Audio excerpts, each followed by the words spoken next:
Kia ora tātou, ahi tātou, mea nui tātou. Let's pray. I te atua, mana ki tia mātou, I tēnei ahi, mō e mātou, whai whakaro katoa, amene. Tuhia ki te rangi, tuhia ki te whenua, tuhia ki te ngāko o nā tangata ko te mea nui, ko te aroha, tihe Māori ora. Ko te mea tuatahi, he mihia ki te atua, nāna nei mia katoa. Ko te mea tuarua, he mihi ki te hunga mate. Haere ki te whare o te atua. Ko te mea tua toru, he mihia ki a koutou katoa, nā ka nohe ora. Ko te mea tua whā, he mihi ki te heki mai. Tēnā koutou, tēnā koutou, tēnā koutou katoa. Nā o mai haere mai, ki te whare wananga o nā toa whakaora. Nā mihi nui ki a koutou katoa. He mihi hoki ki te mana whenua o tēnei rohe, me te marae o oronga mai. Tēnā koutou I nā rangatira o te ope whakaora, I nā hoa haere. No mai hoki mai, nuestra principal, our principal, Major Michelle Collins. Welcome back. He mihi whakawhetai mauto koe, mahi rangatira.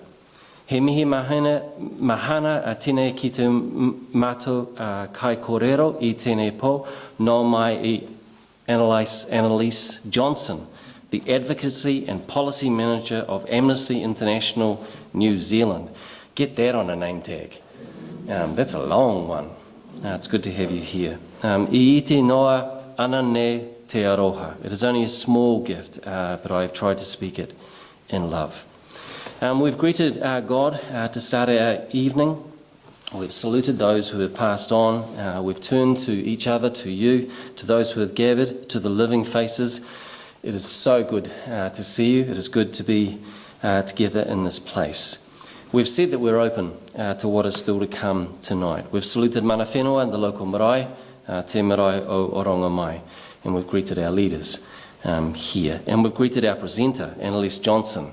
Thank you for making time. Annaliese's continuing desire to advocate for justice has been strongly shaped by her Christian faith, her training as a lawyer, both at Auckland University and then in community law in South Auckland, her grassroots activism, and in her time as an intern and social policy advisor at the Salvation Army's Social Policy and Parliamentary Unit in Auckland. She has a particular interest in system change that impacts on the ability of the most vulnerable in our society to fully experience their human rights, particularly women, children, and those in the criminal justice system and refugees. Nō reira, tēnā koutou, tēnā tātou katoa. Reflecting on the demonisation of journalism, or the demonising of journalists, including this controlling notion of fake news, which is emerging from some states, nation states, and how this demonisation of journalism and within that the silencing of free expression is also evident in our hesitancy towards refugees. The Slovenian philosopher Slavoj Žižek, my go-to thinker, he comments with some pessimism,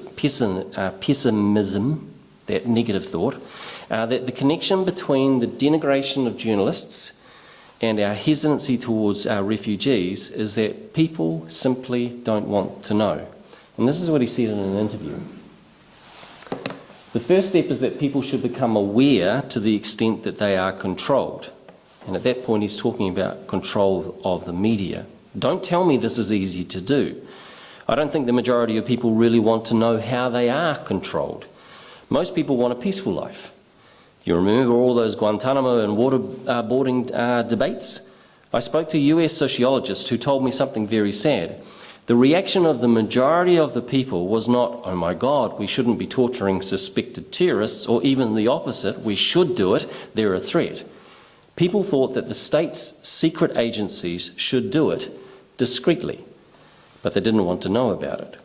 In some sense, the news of how we are controlled will also not be welcomed by people. Don't overestimate them, Žižek says. There are things they don't want to know. And Shazette goes on to say that sometimes the silencing of journalists, the killing of journalists, is simply because there are states, nation states, who don't want people to know. And he goes on to say that often how we respond to refugees is framed by that same willingness to not know, to not want to know. So to help us tonight explore some of this massive challenge of not knowing and what this says of our collective freedom to flourish, please join me in welcoming Annaliese Johnston to Thought Matters tonight.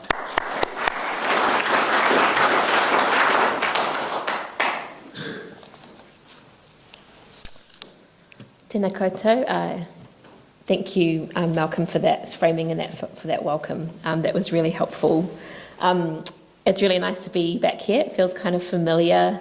I remember being here maybe, I think, a couple of years ago for another Thought Matters conference, so it feels like a familiar place, and to be back with familiar and friendly people.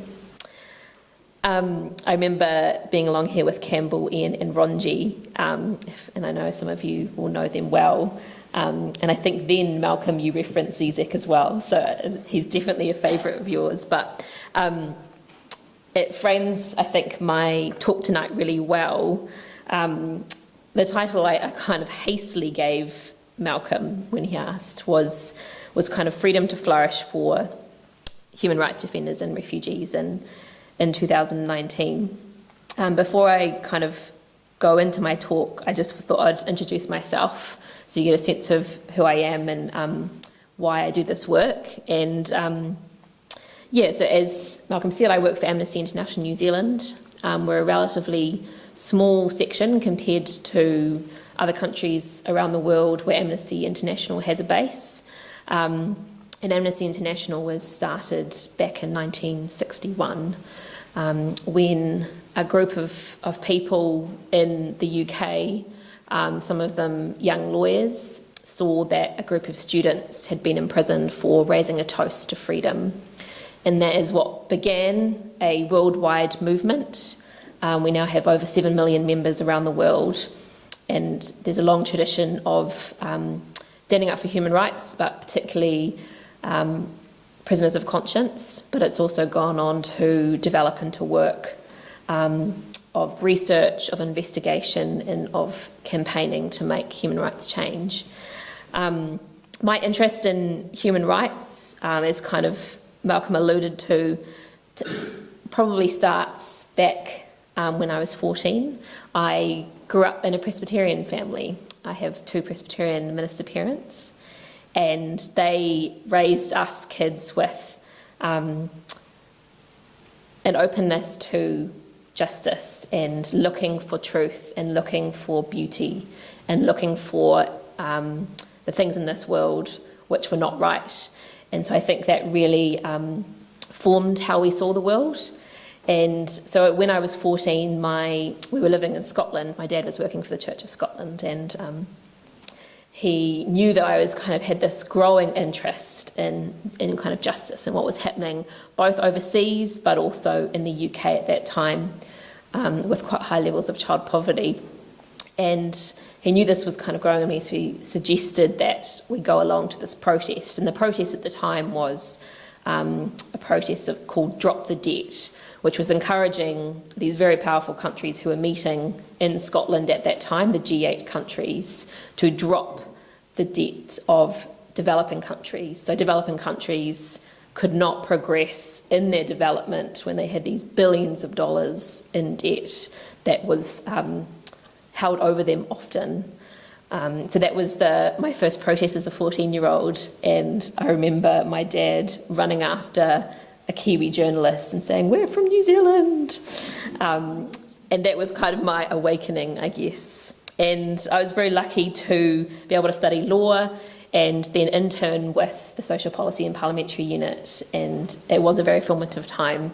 And I'm very thankful to what I learned in that, and I later went on to work for the unit in a kind of social policy advisory role. And I think one of the things that really stuck out from that time was the commitment of the Salvation Army to working with the most vulnerable in our society and thinking about how to create a world in which they are able to flourish. And I think, that was a real example to me, particularly in the very strategic location in South Auckland, where there was a real mix of both great beauty and creativity and joy, but also great hardship.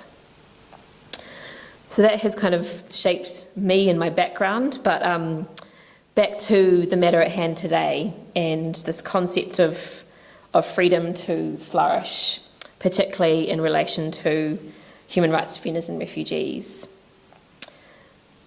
So before I begin, I think it's helpful to go back to basics as well.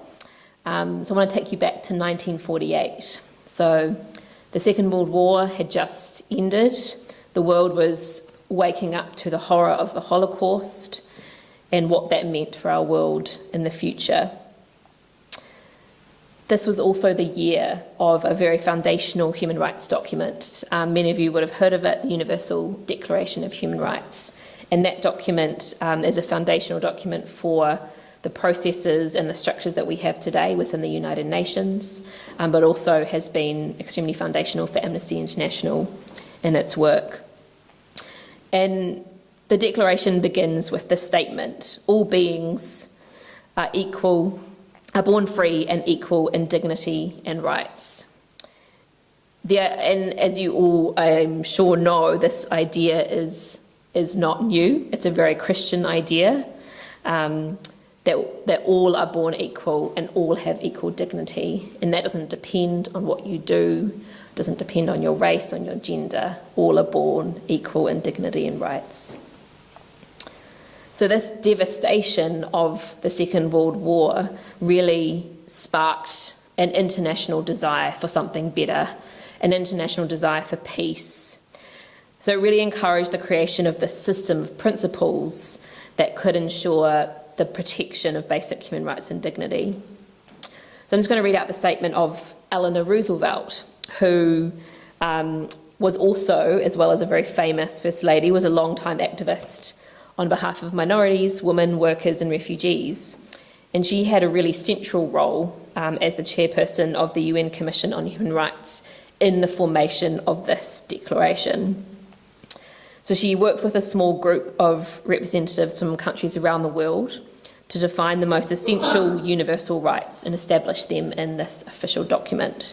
And New Zealand actually, at the time, under the leadership of Peter Fraser, who I have on good knowledge was a Presbyterian, I believe, he was part of this group. And New Zealand was actually whilst we were very small, we actually had quite a key role, particularly in pushing for economic and social rights within the Universal Declaration.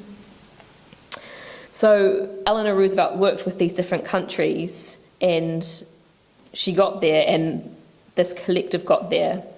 So on the 10th of December in 1948, this is what she said when she was urging the United Nations General Assembly to approve this document.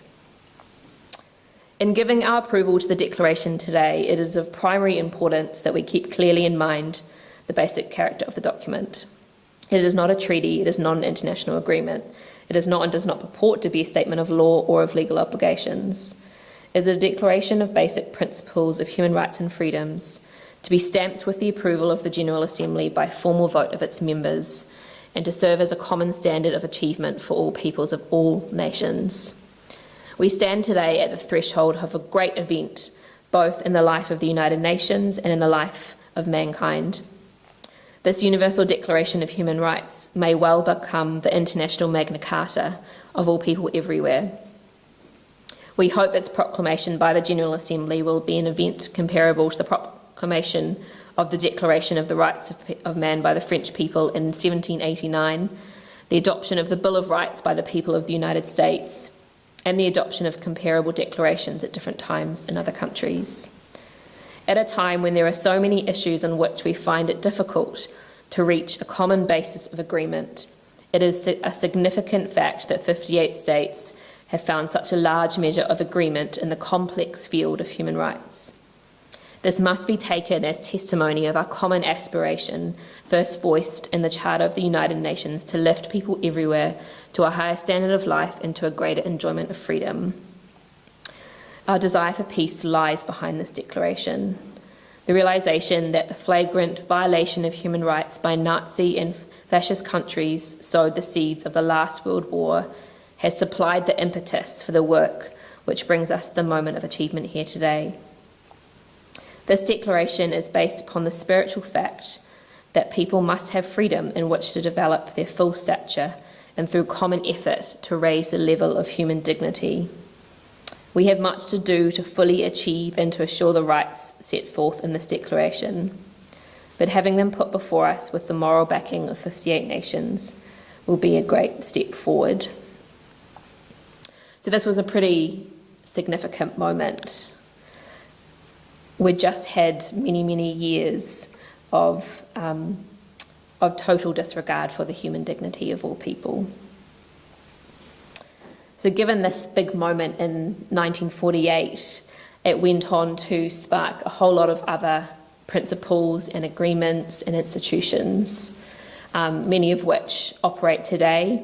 We have the United Nations system, of course, but we also have the Human Rights Council. We have the International Criminal Court, which seeks to hold perpetrators accountable for war crimes. And there's a whole basis on which we found human rights law and human rights principles. So where are we at now? How are we doing? Well, despite many wins and many moments of celebration and progress, unfortunately, globally, we are seeing an increased threat to the flourishing of human rights and those who speak up for them. So I'm going to talk about just some of the examples that we've seen around the world, particularly with the work that Amnesty does. This list might seem a bit bleak, but I promise I will move on to some more hopeful things a bit later. We're seeing an increasing number of civil society and human rights defenders and journalists around the world who speak out against unjust laws and government practices, challenge public opinion, or those in power, and demand justice, dignity, and freedom. They're being increasingly targeted. In the last few years in Saudi Arabia, a group of young women got together and fought tirelessly just for the right to drive. Amidst quite a lot of international pressure on the Kingdom of Saudi Arabia, those young women won. It was a huge moment. It made the news everywhere. It was seen as a sign of Saudi Arabia being on the right road to equality. However, the lesser known story is that immediately those women were imprisoned. Amnesty International has received credible accounts throughout interviews with some of these women that they were tortured and sexually assaulted in prison. Many of them remain in prison today. Their trial started a few weeks ago, and they don't have lawyers, they don't have access to their families, and they continue to be tried under very trumped up charges of terrorism. The Guardian has been tracking the number of environmental human rights defenders, so many of whom are Indigenous, many of whom have been killed for defending their land or environment. New research showed that almost 4 people a week were killed worldwide in struggles against mines, plantations, poachers, and infrastructure projects. In 2017 alone, 197 were killed. An alarming global trend has also surfaced, particularly over the last decade, in which states are introducing and using very specific laws to interfere with the right to freedom of association and to hamper the important work of civil society organisations, the press, and individuals who participate in the organisations. And Amnesty International did some research that the pace is actually accelerating. So in the last 2 years alone, almost 40 pieces of legislation have been either put in place or are in the pipeline to repress the rights of civil society. Our own Amnesty colleagues in India recently had their offices raided, and their accounts were frozen by the government. And they're still negotiating with the authorities on this, and are having to completely rebuild their offices. The head of Amnesty Turkey was recently finally released after spending 2 years in prison for his human rights work.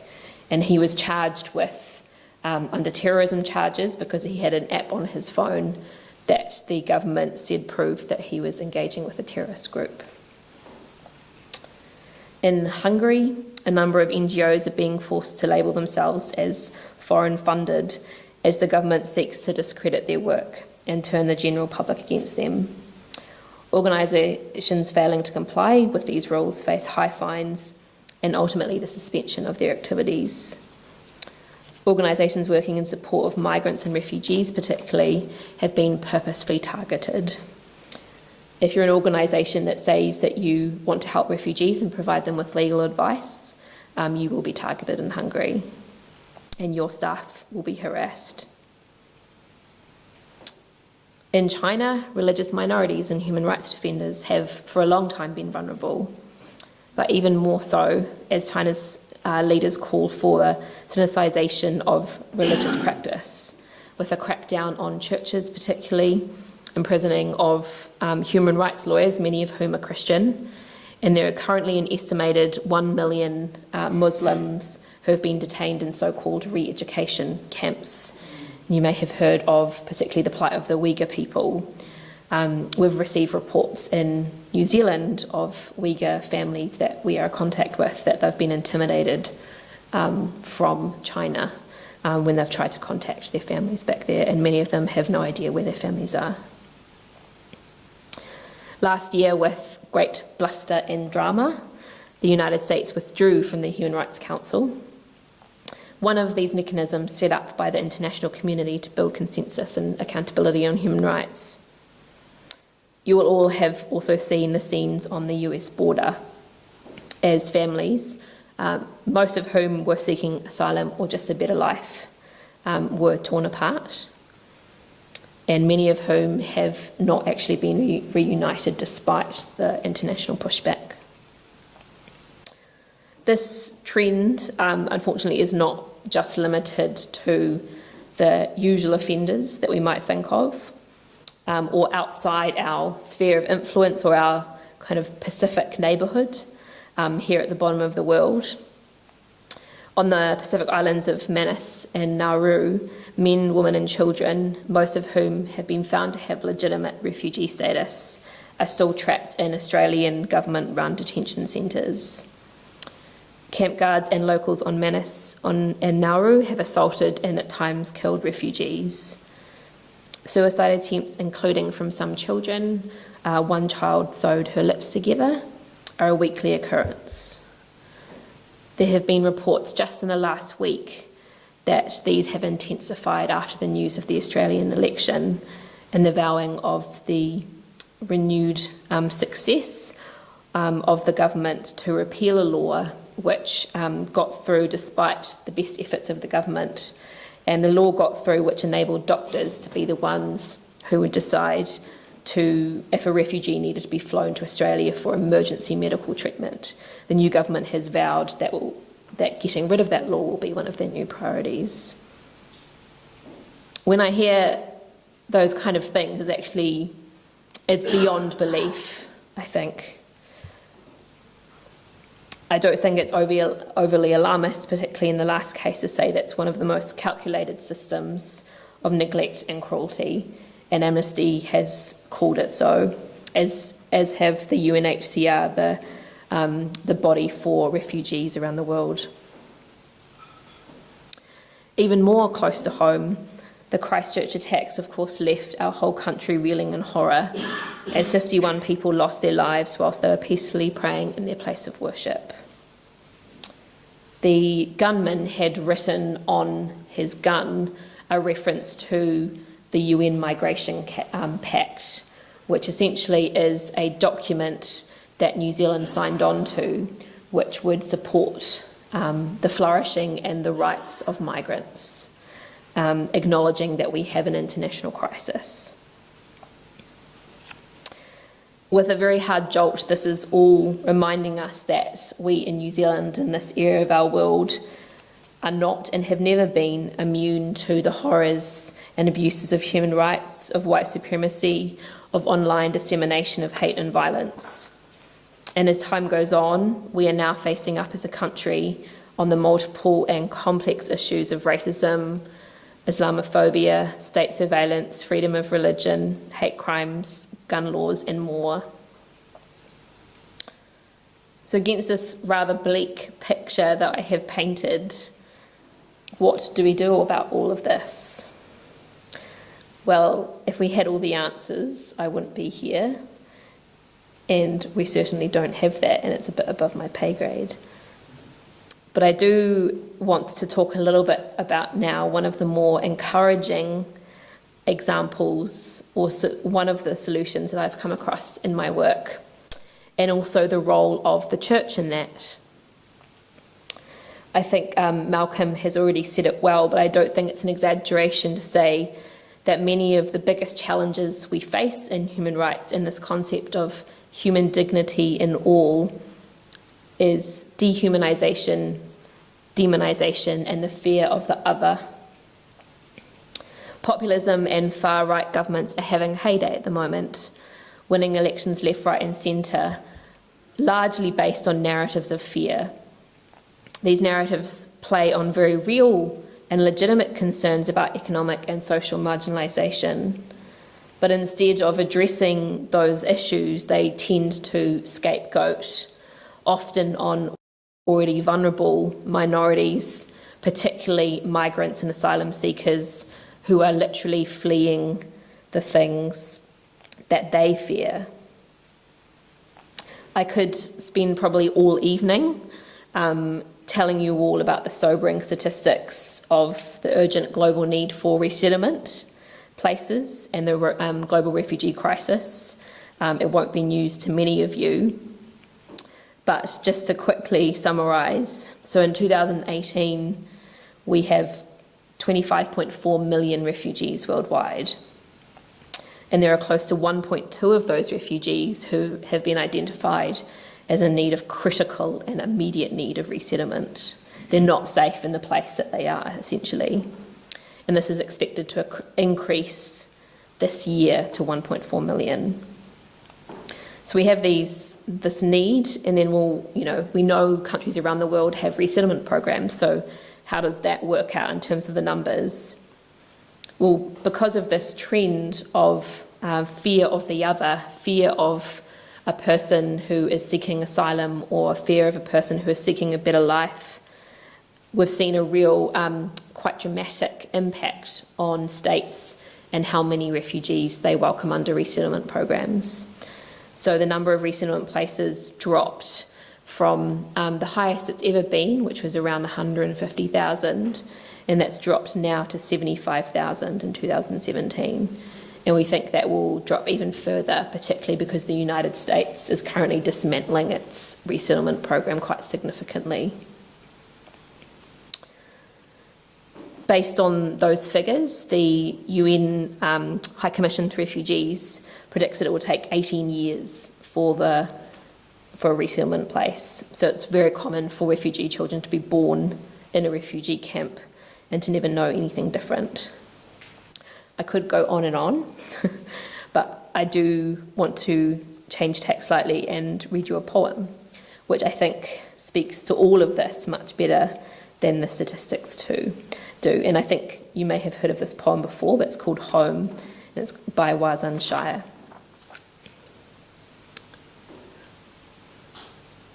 No one leaves home unless home is the mouth of a shark. You only run for the border when you see the whole city running as well. Your neighbours running faster than you, breath bloody in their throats. The boy you went to school with who kissed you dizzy behind the old tin factory is holding a gun bigger than his body. You only leave home when home won't let you stay. No one leaves home unless home chases you. Fire under feet, hot blood in your belly. It's not something you ever thought of doing until the blade burnt threats into your neck. And even then you carried the anthem under your breath, only tearing up your passport in an airport toilets, sobbing as each mouthful of paper made it clear that you would not be going back. You have to understand that no one would put their children in a boat unless the sea is safer than the land. No one burns their palms under trains beneath carriages. No one spends days and nights in the stomach of a truck feeding on newspaper unless the miles travelled means something more than journey.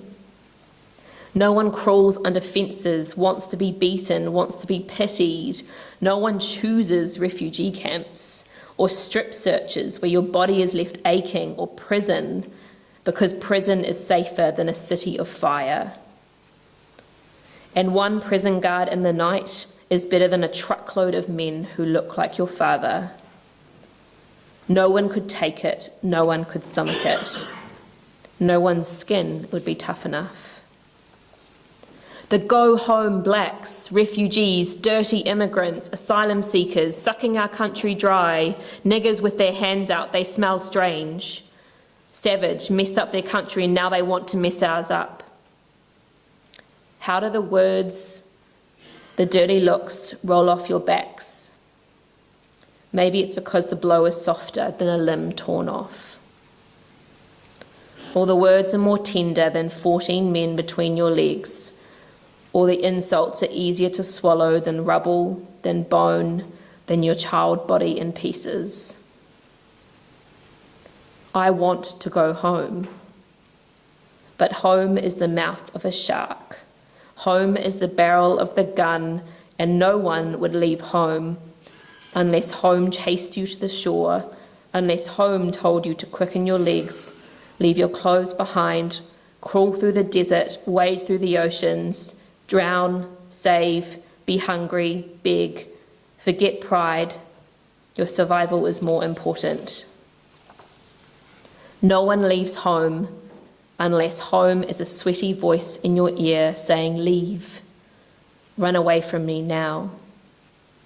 I don't know what I've become, but I know that anywhere is safer than here.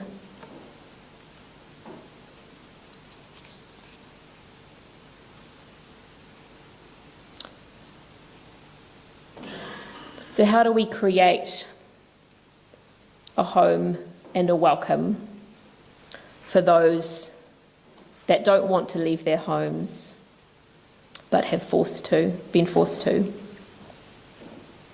I think many of these issues that I've talked about, such as addressing the refugee crisis, building human rights, I think it's often quite a normal and human response to get the phenomenon that's known as compassion fatigue, when our brains and our emotions can't handle all the horrors that we hear about and that we see it on the news, we hear about it all the time, and we just switch off.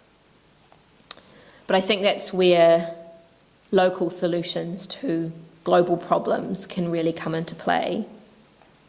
And I think one of the things that I have loved most about my role with Amnesty has been a surprising opportunity to be involved with a program that's been running here in New Zealand and seeking to get it off the ground, and that's the community sponsorship of refugee program. Community sponsorship is ultimately about building welcoming communities for refugees. It involves ordinary, everyday people like you and me taking the lead in helping directly welcome refugees to settle in our communities. It's about saying, you are welcome here. I don't see you as other. You are part of my story in my neighbourhood. It started in Canada back in the 1970s, and it really took off there. And the program has successfully resettled around 300,000 refugees just through this program. It's also now spread to several other countries, And what is fascinating about the Canadian example is that they've seen a discernible shift in the narrative around refugees and migrants and around race in Canada because this has been part of the Canadian story. They've had a very different experience. They face many of the issues that we do and that many other Western nations do in terms of xenophobia and racism, but they've seen something quite special and distinct happen. It's even gone so far to affect elections in terms of people saying we want to see compassionate, welcoming policies for refugees. I'm just going to ask the lovely tech person at the back to play a small video because I think that illustrates how this works probably much more effectively than I could describe. And I just also would look out for a familiar face. I don't know if some of you know Dr. Russell Rook, who is a Salvation Army legend, and yeah, look out for his face in this.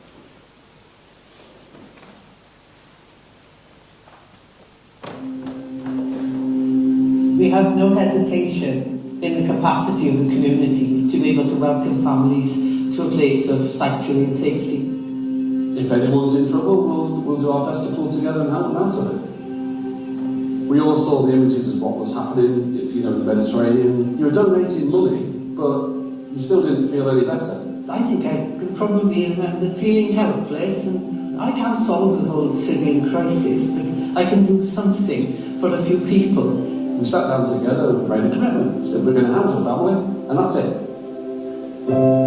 We have a responsibility to step up and say we're going to welcome those refugees into our communities, give them a new life and a new future. And community sponsorship gives them a really practical way in. The community sponsorship scheme is important because it brings communities together and shows that we can all play a role and benefit from supporting vulnerable refugees. It's the model that's actually being used in Canada right now, where the community is very involved. It is giving grassroots, ordinary people the responsibility for the entire journey that family goes on from when they land at an airport through to them being completely resettled, integrated, happy. First point for us was to check out whether our community really did want such a scheme, how it would respond. Not everybody involved is a professional. People like me, with children and young families. Anybody can prepare a home. Anybody can take somebody to a GP's practice. Anybody can show them the surrounding area. We've discovered there are people in the community who have all sorts of skills to contribute. And you put people in touch with each other, and that's what community is all about. It was great to have lots of people doing little bits rather than a few people doing a lot, and that's quite important. We've got a family of 5, and they're dealing with like 20 people at home. Every day, someone come, some teacher come, anything I need, I can call anyone. Here I feel I'm Any community group just coming together can make it happen. Just the power of people. This is for all sorts of local voluntary groups. It's as simple as having a group of people who say we want to make a difference, and after that you get the help of experts in refugee resettlement. The process of choosing suitable families for community sponsorship could not be more rigorous. Security screening, the medical checks, the training that the family undergoes in the Middle East before they get here. The thing about the community sponsorship group is that it starts from the grassroots and grows gradually. It's not as though something is coming in and being planted on top. The experience that we've had in Canada is that community-sponsored refugees tend to do really well, integrate very quickly into their host community. But the other thing is that the host communities are transformed by these refugees. This crisis will define our moment in history. At 5 minutes to 5 this evening, I had a phone call from the Home Office to say that we've done all the paperwork, that the agreement has been signed, and that a family will now be identified for us. It is personal. To help people be at home here in a place that I absolutely love. So that's my absolute dream, really. It is a blessing when you get an opportunity to help someone else. We all human and we have a duty to be there for them. It's always about whether or not you want to be an observer of what's happening around you, or whether you want to be a participant in the world around you. And this is another part of just being part of a global community, being aware of other people and ourselves. And the reciprocal relationship is really exciting. This is the future for my children here. I do anything to help this country. I really hope it encourages people to do it and follow the same system that we have. I know people say what you're doing is a drop in the ocean, but then the ocean is made up of drops.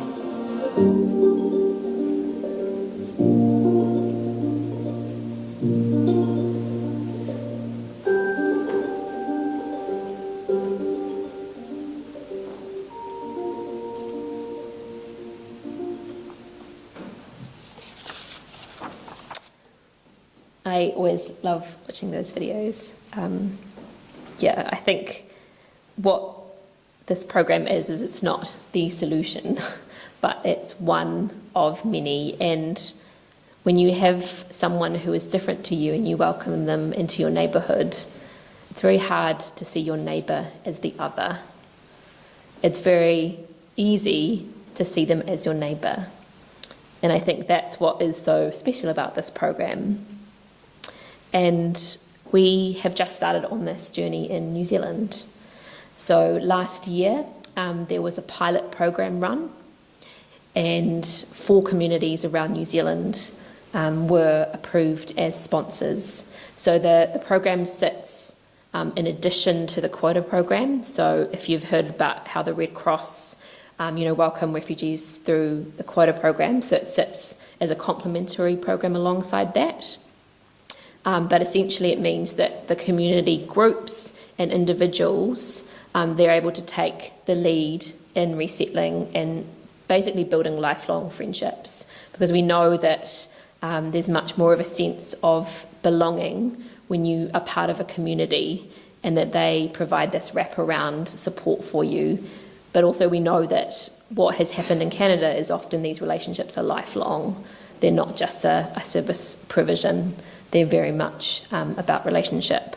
And so Nelson, Christchurch, Timaru and Hamilton have all welcomed a family last year, and they're all doing really well.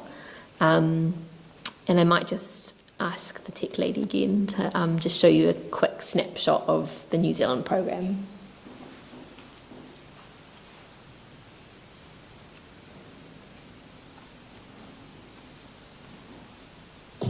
They were taking photos and they were sending it home saying, "We are safe, we are happy."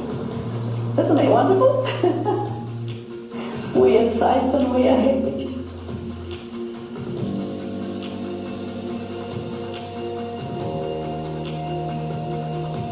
When I was in Syria, I had the exam in my university. There is bomb and there is war, and it's no concentrate or no focus in the material or in your exam. You can start a new life in New Zealand.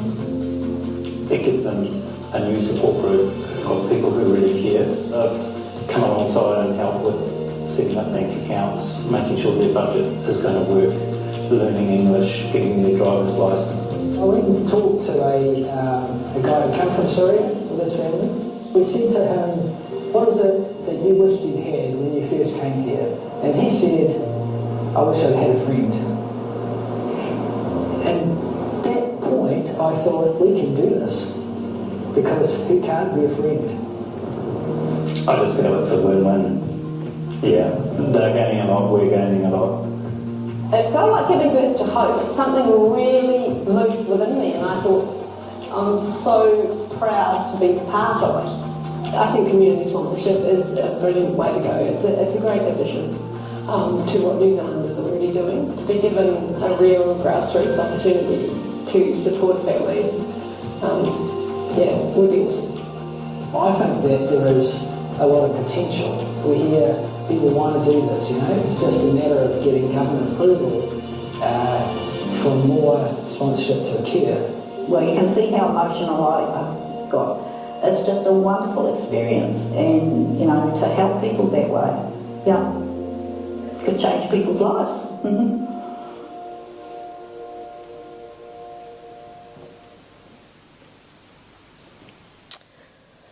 So I think what's interesting also about the New Zealand program is that all 4 of the groups under the pilot were churches. So Southwest Baptist Church in Christchurch, a St Vincent de Paul group in Nelson, another Baptist church in Timaru, and Caritas and the Catholics in Hamilton. And I found that incredibly encouraging, that the church is putting their hands up. It's not new. I know in the 70s there was a version of this. So it's definitely not new. So I think this is really exciting that we're embarking on this. We don't know yet whether this pilot will be approved as a permanent program. There's a bit of cautiousness on just seeing, how it works. We now have an evaluation that's come out that Immigration New Zealand have done, and it's pretty good results.